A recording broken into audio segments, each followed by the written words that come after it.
Let's start with the determinant of a 2 by 2 matrix. Here we have a general matrix with elements A, B, C, and D. To find the determinant, we look at the diagonals. We multiply the main diagonal, shown in green, and the anti-diagonal, shown in red. The formula is simple.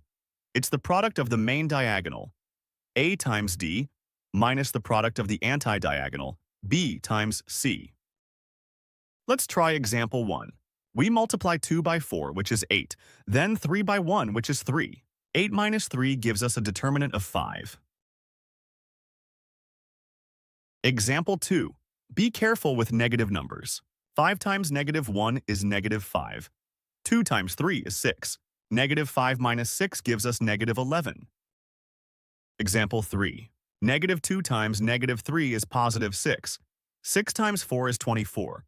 6 minus 24 results in negative 18. Now, let's level up to 3 by 3 matrices. This requires a process called expansion along the first row. We are going to break this large matrix down into smaller 2 by 2 determinants. First, we select the top left element, A.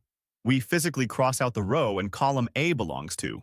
We multiply A by the determinant of the submatrix that remains, EFHI. Next, we move to B. Crucially, for the second term, we must subtract.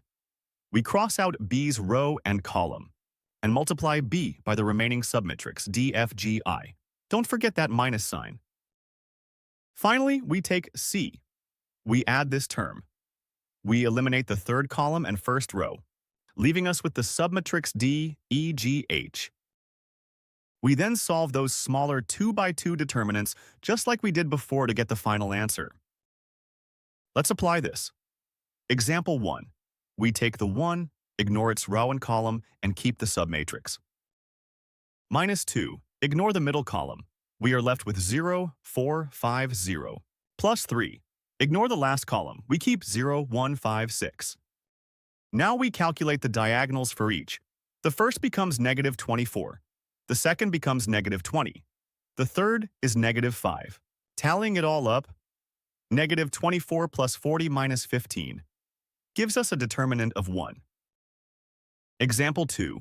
Start with a 2 and grab the bottom right submatrix. Now, be careful. The formula is minus the middle term. Since our term is negative 1, subtracting a negative becomes a plus. And finally, plus 3, taking the bottom left submatrix. We expand the parts, 2 times 20 plus 1 times negative 1 plus 3 times 12, which sums up to a total of 75. Example 3. We start with 3 and its submatrix. For the second term, we have a 0. This is great because 0 times anything is 0, so we can skip calculating this submatrix entirely.